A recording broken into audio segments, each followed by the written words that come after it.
A Scandal in Bohemia. To Sherlock Holmes, she is always the woman. I have seldom heard him mention her under any other name. In his eyes, she eclipses and predominates the whole of her sex. It was not that he felt any emotion akin to love for Irene Adler. All emotions, and that one particularly, were abhorrent to his cold, precise, but admirably balanced mind. He was, I take it, the most perfect reasoning and observing machine that the world has seen, but as a lover he would have placed himself in a false position.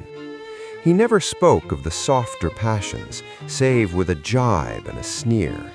They were admirable things for the observer, excellent for drawing the veil from men's motives and actions.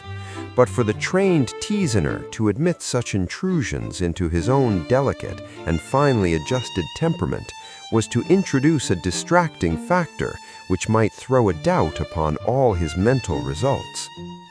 Grit in a sensitive instrument or a crack in one of his own high-power lenses would not be more disturbing than a strong emotion in a nature such as his. And yet there was but one woman to him, and that woman was the late Irene Adler, of dubious and questionable memory. I had seen little of Holmes lately. My marriage had drifted us away from each other.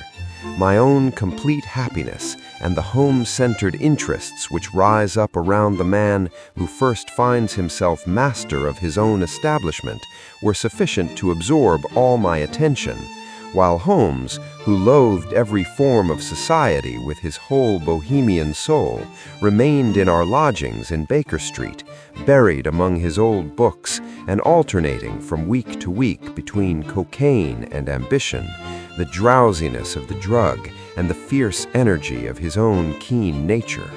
He was still, as ever, deeply attracted by the study of crime and occupied his immense faculties and extraordinary powers of observation in following out those clues and clearing up those mysteries which had been abandoned as hopeless by the official police. From time to time, I heard some vague account of his doings, of his summons to Odessa in the case of the Trepoff murder, of his clearing up of the singular tragedy of the Atkinson brothers at Trincomalee, and finally of the mission which he had accomplished so delicately and successfully for the reigning family of Holland. Beyond these signs of his activity, however, which I merely shared with all the readers of the daily press, I knew little of my former friend and companion. One night, it was on the 20th of March, 1888, I was returning from a journey to a patient, for I had now returned to civil practice, when my way led me through Baker Street. As I passed the well-remembered door, which must always be associated in my mind with my wooing and with the dark incidents of the study in scarlet, I was seized with a keen desire to see Holmes again and to know how he was employing his extraordinary powers. His rooms were brilliantly lit, and even as I looked up, I saw his tall, spare figure pass twice in a dark silhouette against the blind. He was pacing the room swiftly, eagerly, with his head sunk upon his chest and his hands clasped behind him. To me, who knew his every mood and habit, his attitude and manner told their own story. He was at work again. He had risen out of his drug-created dreams and was hot upon the scent of some new problem. I rang the bell and was shown up to the chamber which had formerly been in part my own. Cigars, and indicated a spirit case and a gasogene in the corner. Then he stood before the fire and looked me over in his singular introspective fashion.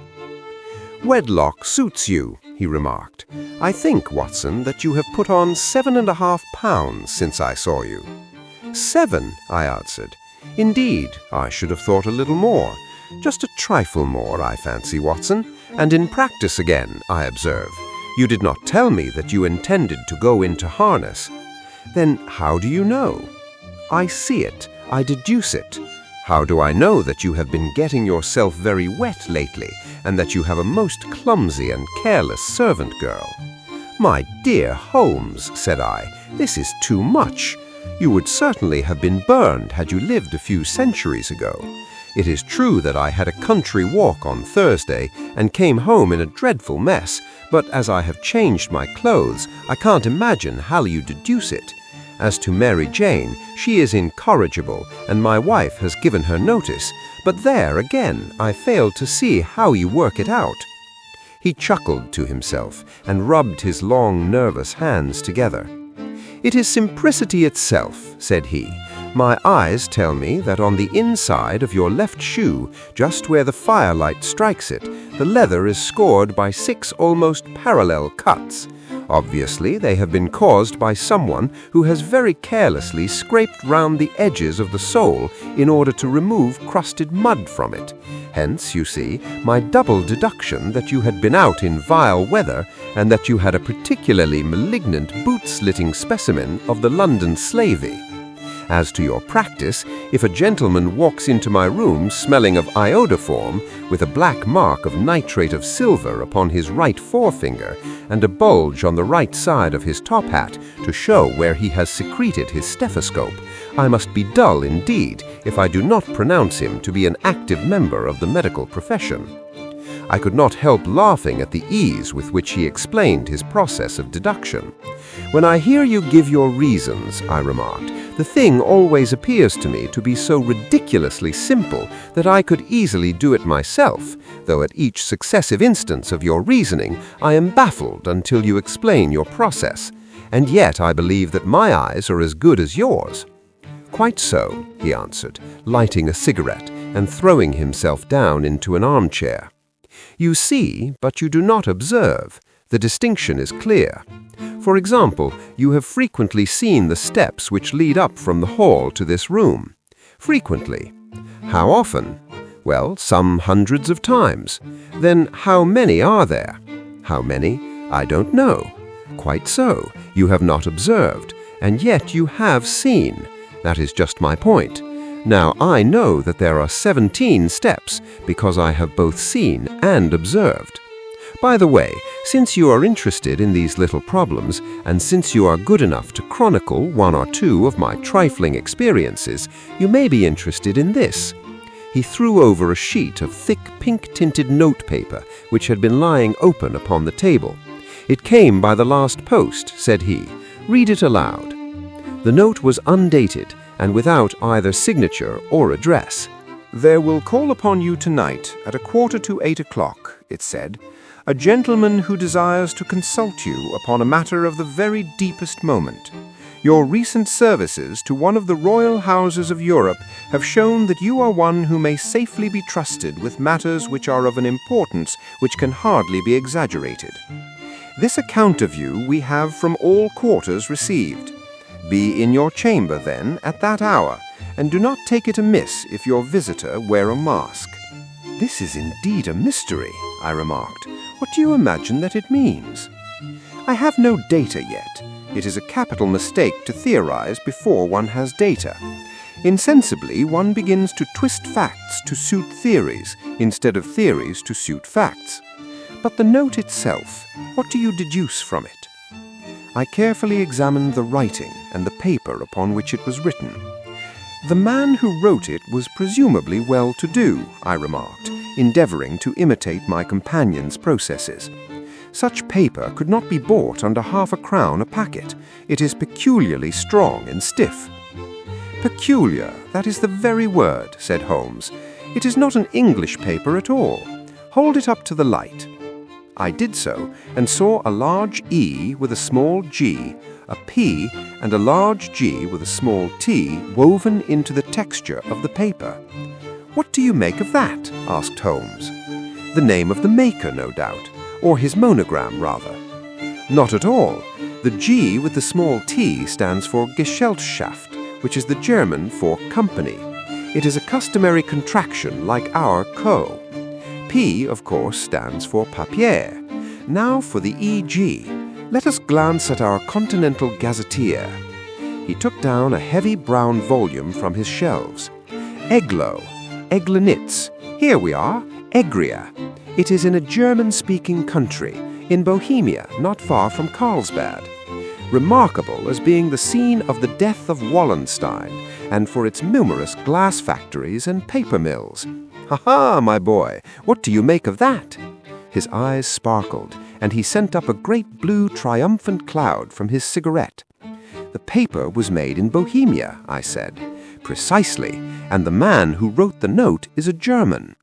Do you note the peculiar construction of the sentence? This account of you we have from all quarters received. A French or Russian could not have written that. It is the German who is so uncourteous to his verbs.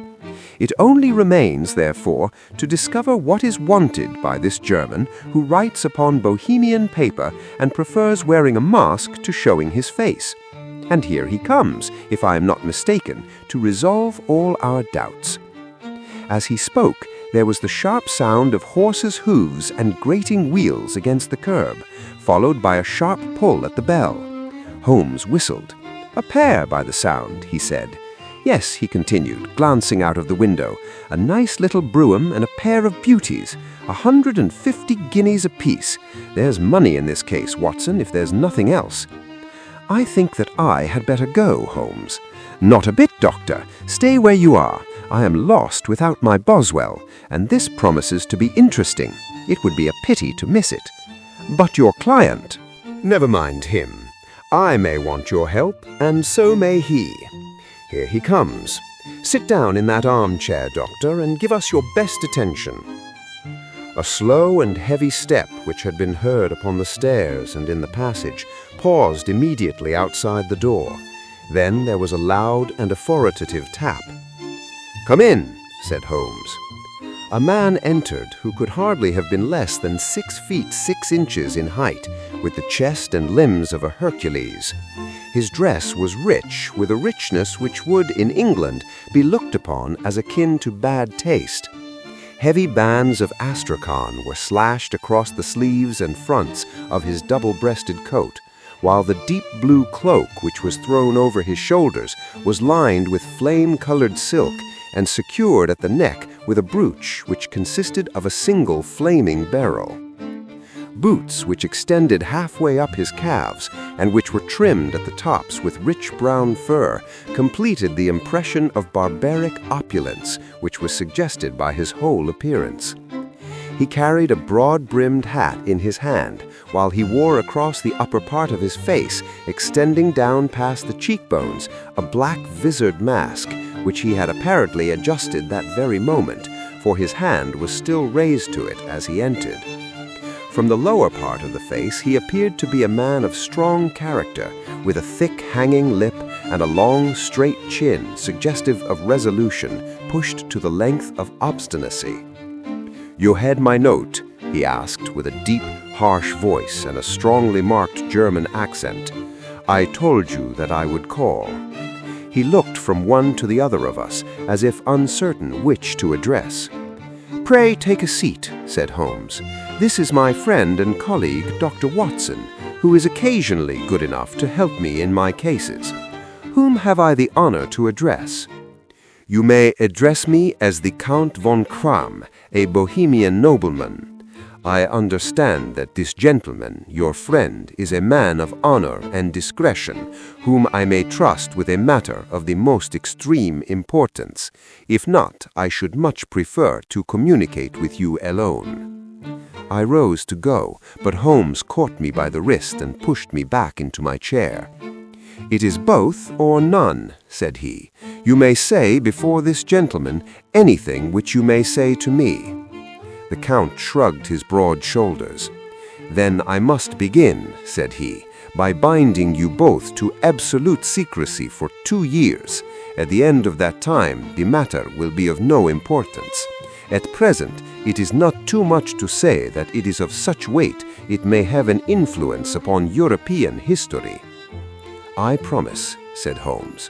"And I." "You will excuse this mask," continued our strange visitor. "The august person who employs me wishes his agent to be unknown to you, and I may confess at once that the title by which I have just called myself is not exactly my own." "I was aware of it," Holmes said dryly. The circumstances are of great delicacy, and every precaution has to be taken to quench what might grow to be an immense scandal and seriously compromise one of the reigning families of Europe. To speak plainly, the matter implicates the great house of Ormstein, hereditary kings of Bohemia." "I was also aware of that," murmured Holmes, settling himself down in his armchair and closing his eyes. Our visitor glanced with some apparent surprise at the languid, lounging figure of the man who had been no doubt depicted to him as the most incisive reasoner and most energetic agent in Europe. Holmes slowly reopened his eyes and looked impatiently at his gigantic client. "If your Majesty would condescend to state your case," he remarked, "I should be better able to advise you." The man sprang from his chair and paced up and down the room in uncontrollable agitation.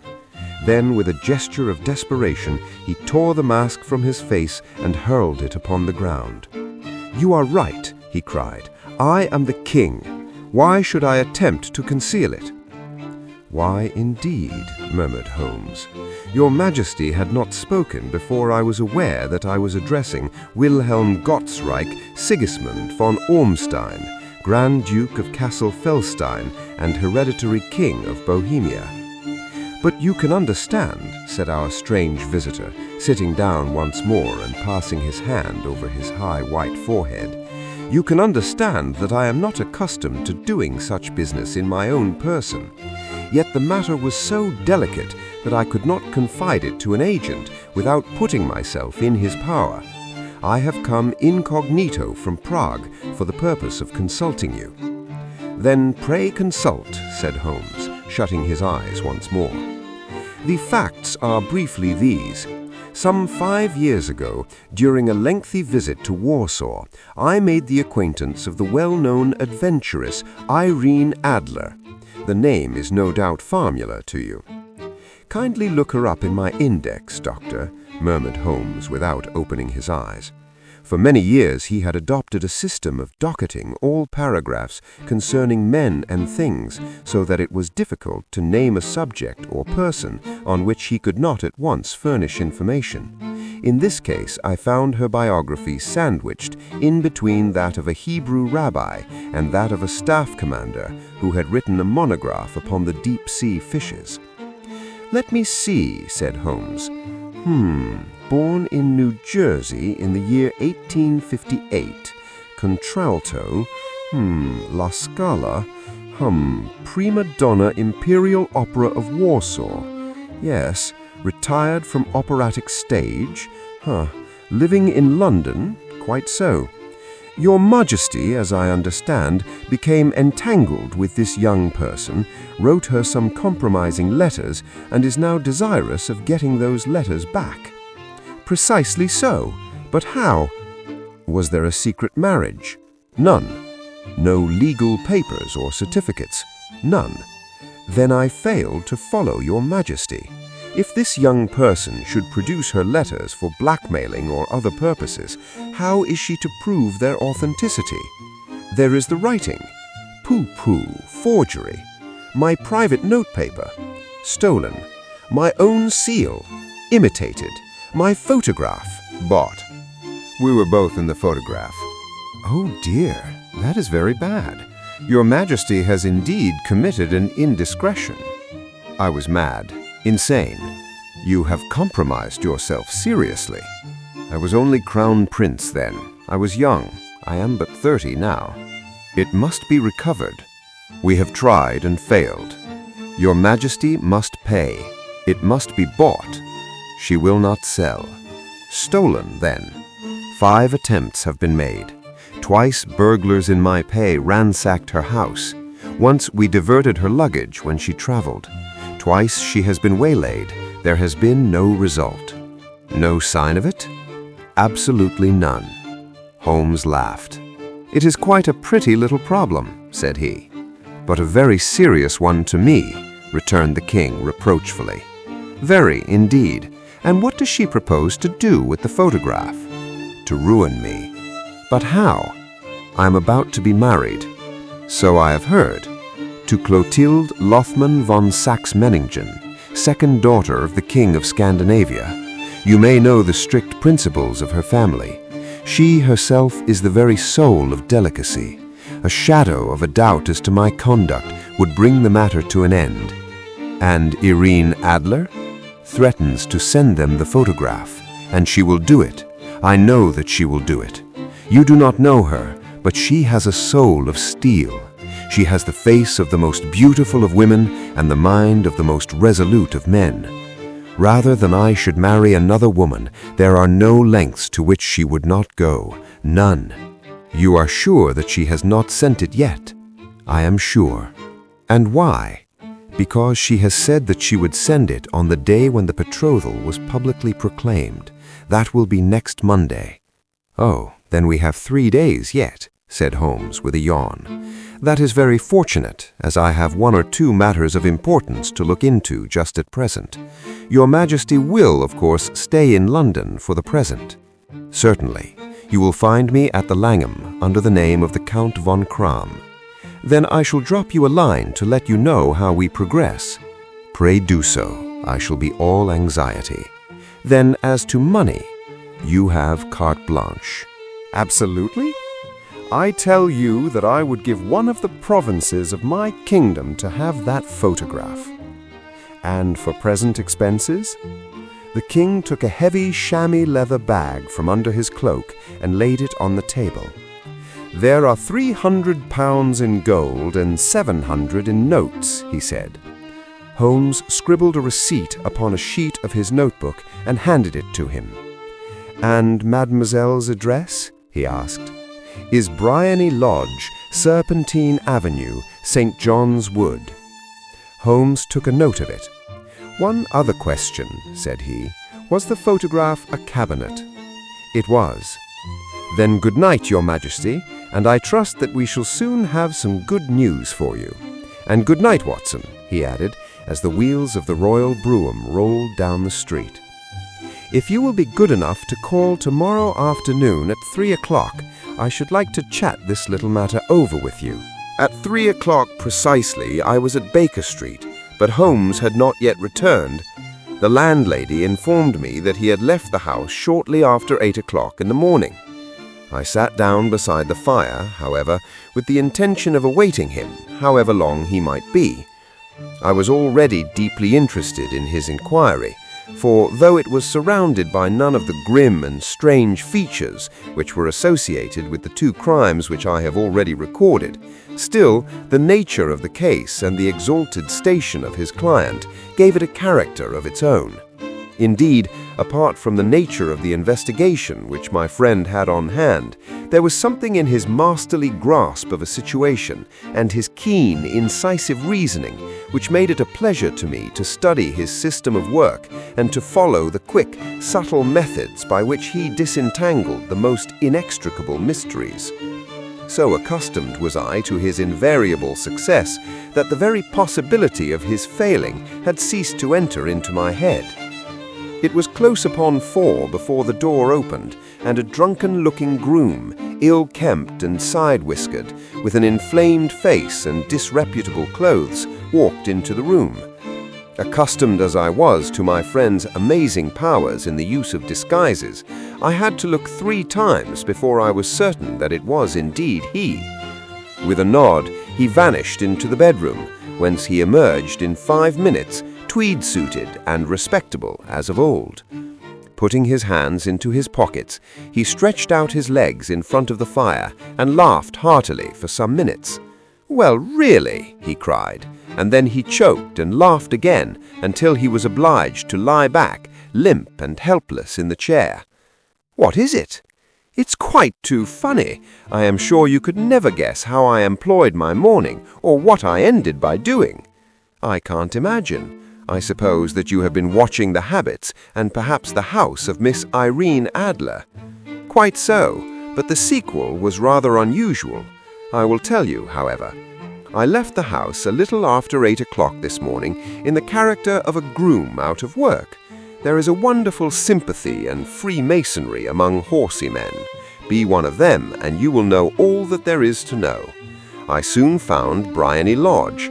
It is a bijou villa with a garden at the back, but built out in front right up to the road, 2 stories, chub lock to the door. Large sitting room on the right side, well furnished with long windows almost to the floor, and those preposterous English window fasteners which a child could open. Behind there was nothing remarkable, save that the passage window could be reached from the top of the coach house. I walked round it and examined it closely from every point of view, but without noting anything else of interest. I then lounged down the street and found, as I expected, that there was a mews in a lane which runs down by one wall of the garden.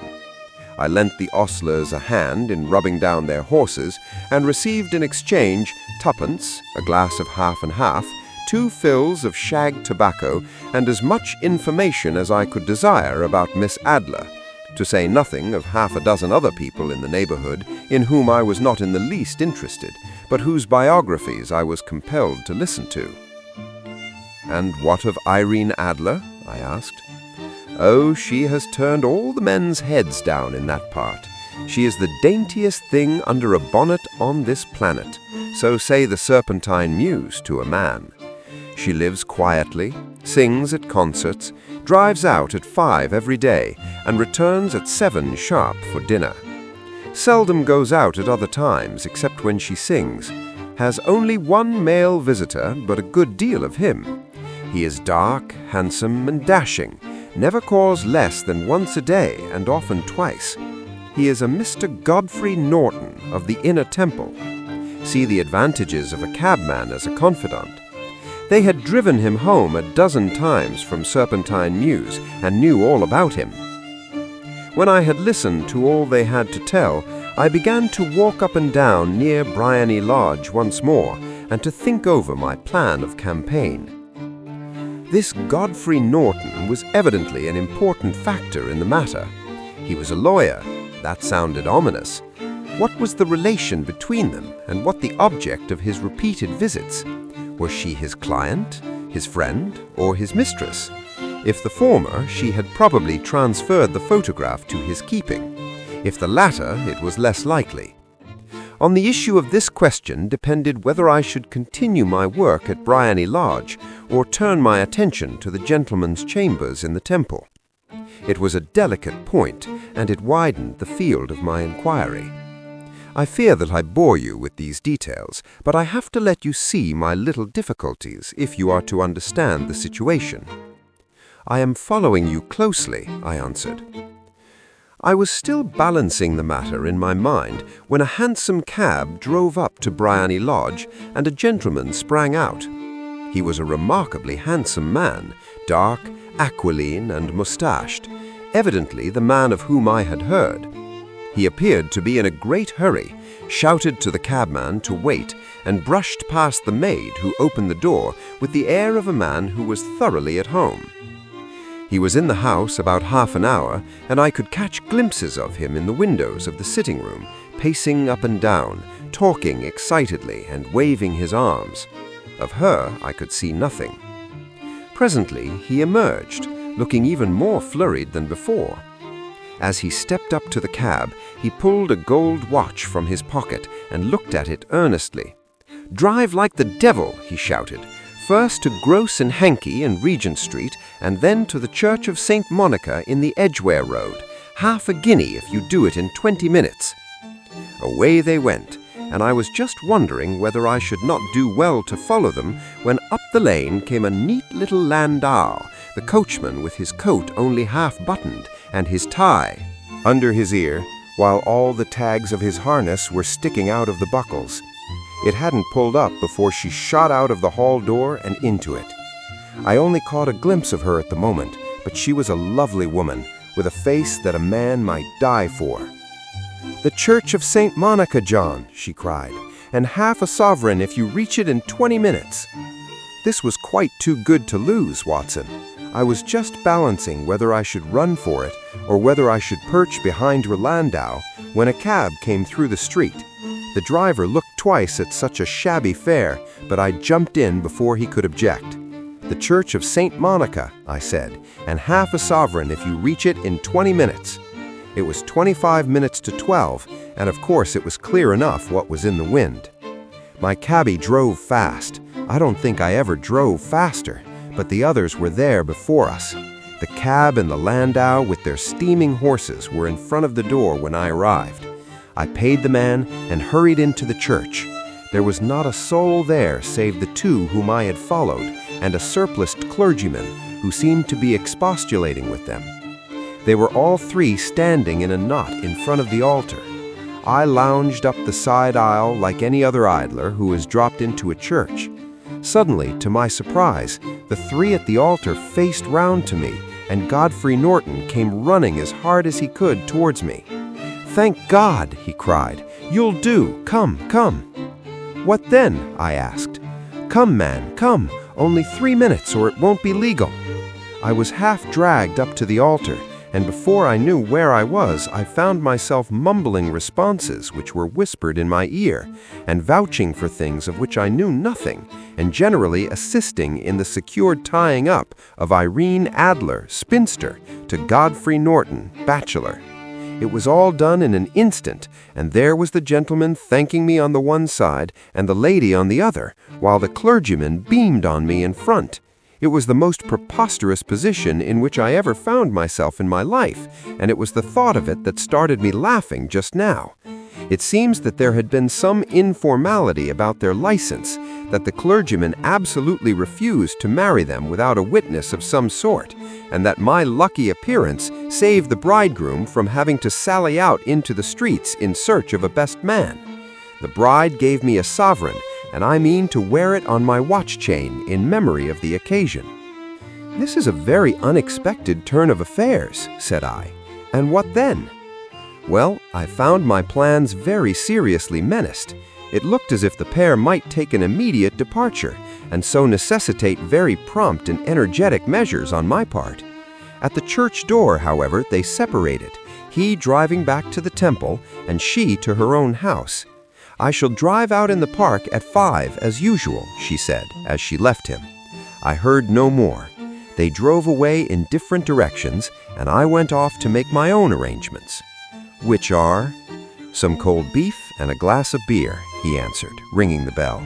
"I've been too busy to think of food, and I'm likely to be busier still this evening. By the way, Doctor, I shall want your cooperation." "I shall be delighted."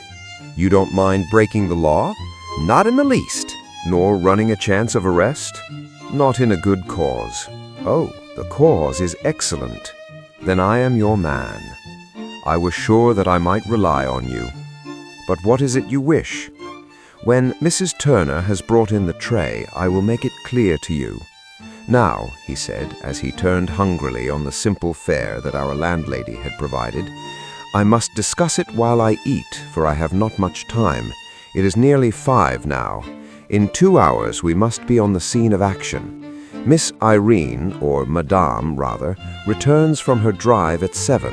We must be at Briony Lodge to meet her." "And what then?" "You must leave that to me. I have already arranged what is to occur. There is only one point on which I must insist. You must not interfere, come what may. You understand?" "I am to be neutral?" "To do nothing whatever. There will probably be some small unpleasantness. Do not join in it. It will end in my being conveyed into the house. 4 or 5 minutes afterwards, the sitting-room window will open. You are to station yourself close to that open window." "Yes." "You are to watch me, for I will be visible to you." "Yes." "And when I raise my hand, so, you will throw into the room what I give you to throw, and will at the same time raise the cry of fire. You quite follow me?" "Entirely."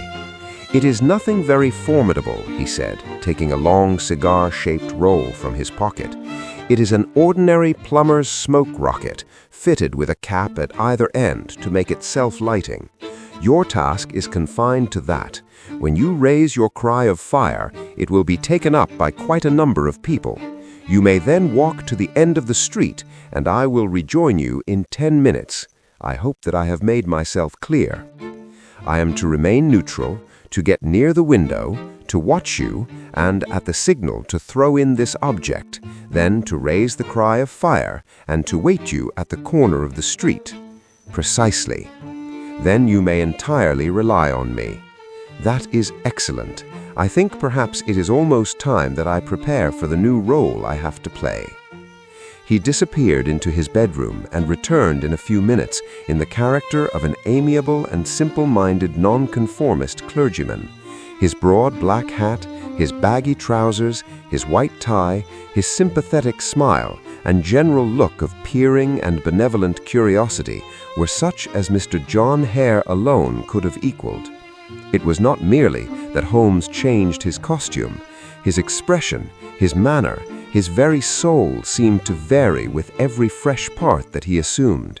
The stage lost a fine actor, even as science lost an acute reasoner when he became a specialist in crime. It was 6:15 when we left Baker Street, and it still wanted 10 minutes to the hour when we found ourselves in Serpentine Avenue. It was already dusk, and the lamps were just being lighted as we paced up and down in front of Briony Lodge, waiting for the coming of its occupant. The house was just such as I had pictured it from Sherlock Holmes's succinct description, but the locality appeared to be less private than I expected. On the contrary, for a small street in a quiet neighborhood, it was remarkably animated. There was a group of shabbily dressed men smoking and laughing in a corner, a scissors grinder with his wheel, 2 guardsmen who were flirting with a nurse girl, and several well-dressed young men who were lounging up and down with cigars in their mouths. "You see," remarked Holmes as we paced to and fro in front of the house, "this marriage rather simplifies matters. The photograph becomes a double-edged weapon now. The chances are that she would be as averse to its being seen by Mr. Godfrey Norton as our client is to its coming to the eyes of his princess. Now the question is, where are we to find the photograph?" Where indeed? It is most unlikely that she carries it about with her. It is cabinet size, too large for easy concealment about a woman's dress. She knows that the king is capable of having her waylaid and searched. 2 attempts of the sort have already been made. We may take it, then, that she does not carry it about with her. Where, then? Her banker or her lawyer? There is that double possibility, but I am inclined to think neither. Women are naturally secretive, and they like to do their own secreting. Why should she hand it over to anyone else? She could trust her own guardianship, but she could not tell what indirect or political influence might be brought to bear upon a businessman. Besides, remember that she had resolved to use it within a few days.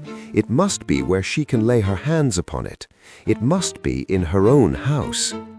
But it has twice been burgled. Pshaw! They did not know how to look. But how will you look? I will not look. What then? I will get her to show me. But she will refuse. She will not be able to. But I hear the rumble of wheels. It is her carriage. Now carry out my orders to the letter."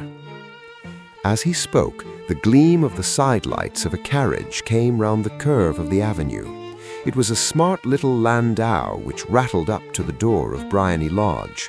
As it pulled up, one of the loafing men at the corner dashed forward to open the door in the hope of earning a copper, but was elbowed away by another loafer who had rushed up with the same intention.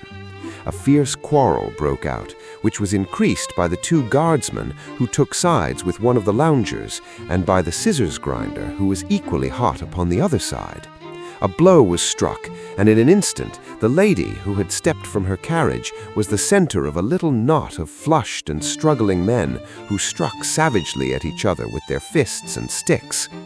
Holmes dashed into the crowd to protect the lady. But just as he reached her, he gave a cry and dropped to the ground, with the blood running freely down his face. At his fall, the guardsmen took to their heels in one direction and the loungers in the other, while a number of better-dressed people who had watched the scuffle without taking part in it crowded in to help the lady and to attend to the injured man. Irene Adler, as I will still call her, had hurried up the steps, but she stood at the top with her superb figure outlined against the lights of the hall, looking back into the street. "Is the poor gentleman much hurt?" she asked. "He's dead," cried several voices. "No, no, there's life in him," shouted another, "but he'll be gone before you can get him to hospital." "He's a brave fellow," said a woman. "They would have had the lady's purse and watch if it hadn't been for him. They were a gang, and a rough one, too. Ah, he's breathing now." "He can't lie in the street. May we bring him in, marm?" "Surely. Bring him into the sitting room. There is a comfortable sofa. This way, please." Slowly and solemnly he was borne into Bryony Lodge and laid out in the principal room, while I still observed the proceedings from my post by the window. The lamps had been lit, but the blinds had not been drawn, so that I could see Holmes as he lay upon the couch. I do not know whether he was seized with compunction at that moment for the part he was playing, but I know that I never felt more heartily ashamed of myself in my life than when I saw the beautiful creature against whom I was conspiring, or the grace and kindliness with which she waited upon the injured man. And yet it would be the blackest treachery to Holmes to draw back now from the part which he had entrusted to me. I hardened my heart and took the smoke rocket from under my ulster. After all, I thought, we are not injuring her. We are but preventing her from injuring another. Holmes had sat up upon the couch, and I saw him motion like a man who is in need of air. A maid rushed across and threw open the window. At the instant I saw him raise his hand, and at the signal I tossed my rocket into the room with a cry of "Fire!" The word was no sooner out of my mouth than the whole crowd of spectators, well-dressed and ill, gentlemen, ostlers, and servant-maids, joined in a general shriek of "Fire!" Thick clouds of smoke curled through the room and out at the open window. I caught a glimpse of rushing figures, and a moment later the voice of Holmes from within, assuring them that it was a false alarm. Slipping through the shouting crowd, I made my way to the corner of the street, and in 10 minutes was rejoiced to find my friend's arm in mine, and to get away from the scene of uproar. He walked swiftly and in silence for some few minutes until we had turned down one of the quiet streets which led towards the Edgware Road. "You did it very nicely, Doctor," he remarked. "Nothing could have been better. It is all right." "You have the photograph?" "I know where it is." "And how did you find out?" "She showed me, as I told you she would." "I am still in the dark." "I do not wish to make a mystery," he said, laughing. "The matter was perfectly simple. You, of course, saw that everyone in the street was an accomplice. They were all engaged for the evening." I guessed as much. Then, when the row broke out, I had a little moist red paint in the palm of my hand. I rushed forward, fell down, clapped my hand to my face, and became a piteous spectacle. It is an old trick. That also I could fathom. Then they carried me in. She was bound to have me in. What else could she do? And into her sitting room, which was the very room which I suspected. It lay between that and her bedroom, and I was determined to see which. They laid me on a couch. I motioned for air. They were compelled to open the window, and you had your chance. How did that help you? It was all important. When a woman thinks that her house is on fire, her instinct is at once to rush to the thing which she values most. It is a perfectly overpowering impulse, and I have more than once taken advantage of it. In the case of the Darlington substitution scandal, it was of use to me, and also in the Arnsworth Castle business. A married woman grabs at her baby. An unmarried one reaches for her jewel box. Now it was clear to me that Our Lady of today had nothing in the house more precious to her than what we are in quest of. She would rush to secure it. The alarm of fire was admirably done. The smoke and shouting were enough to shake nerves of steel. She responded beautifully. The photograph is in a recess behind a sliding panel just above the right bell pull. She was there in an instant, and I caught a glimpse of it as she half drew it out. When I cried out that it was a false alarm, she replaced it, glanced at the rocket, rushed from the room, and I have not seen her since. I rose and, making my excuses, escaped from the house. I hesitated whether to attempt to secure the photograph at once, but the coachman had come in, and as he was watching me narrowly, it seemed safer to wait. A little over-precipitance may ruin all. "And now?" I asked. "Our quest is practically finished.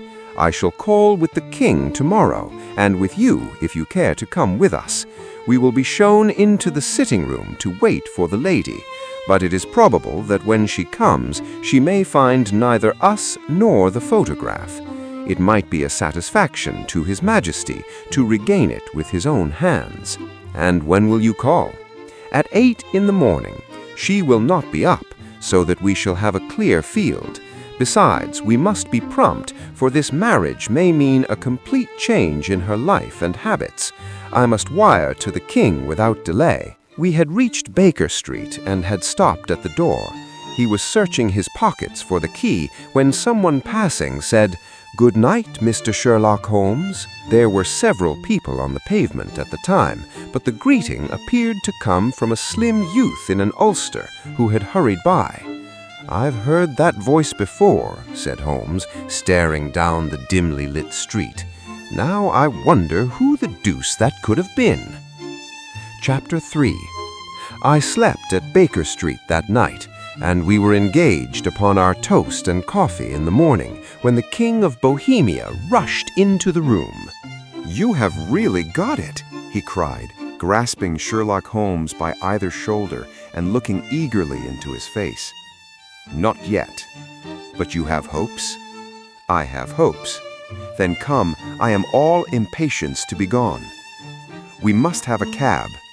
"No, my brougham is waiting." "Then that will simplify matters." We descended and started off once more for Briony Lodge. "Irene Adler is married," remarked Holmes. "Married? When?" "Yesterday." "But to whom?"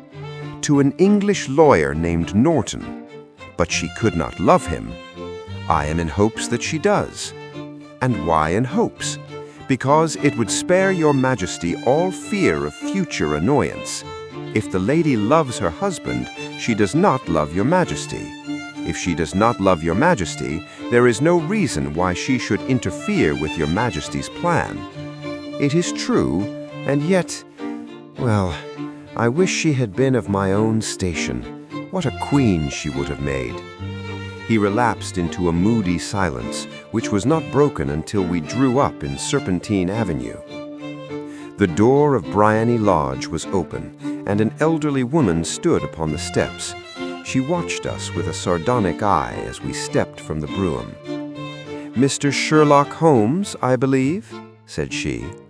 "I am Mr. Holmes," answered my companion, looking at her with a questioning and rather startled gaze. "Indeed, my mistress told me that you were likely to call. She left this morning with her husband by the 5:15 train from Charing Cross for the Continent." "What?" Sherlock Holmes staggered back, white with chagrin and surprise. "Do you mean that she has left England?" "Never to return." "And the papers?" asked the king hoarsely. "All is lost." "We shall see." He pushed past the servant and rushed into the drawing room, followed by the king and myself. The furniture was scattered about in every direction, with dismantled shelves and open drawers, as if the lady had hurriedly ransacked them before her flight. Holmes rushed at the bell-pull, tore back a small sliding shutter, and, plunging in his hand, pulled out a photograph and a letter. The photograph was of Irene Adler herself in evening dress. The letter was superscribed to Sherlock Holmes, Esquire, to be left till called for. My friend tore it open, and we all three read it together. It was dated at midnight of the preceding night, and ran in this way.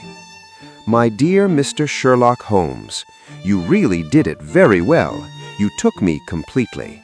Until after the alarm of fire, I had not a suspicion. But then, when I found how I had betrayed myself, I began to think.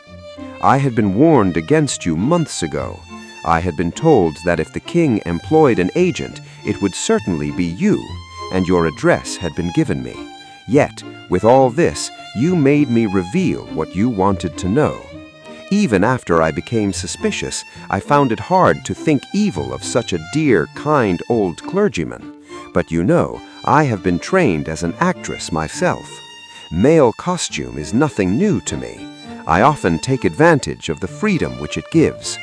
I sent John, the coachman, to watch you, ran upstairs, got into my walking clothes, as I call them, and came down just as you departed. Well, I followed you to your door, and so made sure that I was really an object of interest to the celebrated Mr. Sherlock Holmes. Then I, rather imprudently, wished you good night, and started for the temple to see my husband. We both thought the best resource was flight, when pursued by so formidable an antagonist, so you will find the nest empty when you call tomorrow. As to the photograph, your client may rest in peace. I love and am loved by a better man than he. The king may do what he will without hindrance from one whom he has cruelly wronged. I keep it only to safeguard myself and to preserve a weapon which will always secure me from any steps which he might take in the future. I leave a photograph which he might care to possess, and I remain, dear Mr. Sherlock Holmes, very truly yours, Irene Norton, née Adler. What a woman! Oh, what a woman! Cried the King of Bohemia, when we had all three read this epistle. Did I not tell you how quick and resolute she was? Would she not have made an admirable queen? Is it not a pity that she was not on my level? From what I have seen of the lady, she seems indeed to be on a very different level to your Majesty, said Holmes coldly. I am sorry that I have not been able to bring your Majesty's business to a more successful conclusion. On the contrary, my dear sir, cried the king, nothing could be more successful. I know that her word is inviolate. The photograph is now as safe as if it were in the fire. I am glad to hear your Majesty say so. I am immensely indebted to you. Pray tell me in what way I can reward you. This ring? He slipped an emerald snake ring from his finger and held it out upon the palm of his hand. Your Majesty has something which I should value even more highly, said Holmes. You have but to name it. This photograph. The king stared at him in amazement. Irene's photograph? He cried. Certainly, if you wish it. I thank you, your Majesty. Then there is no more to be done in the matter. I have the honor to wish you a very good morning.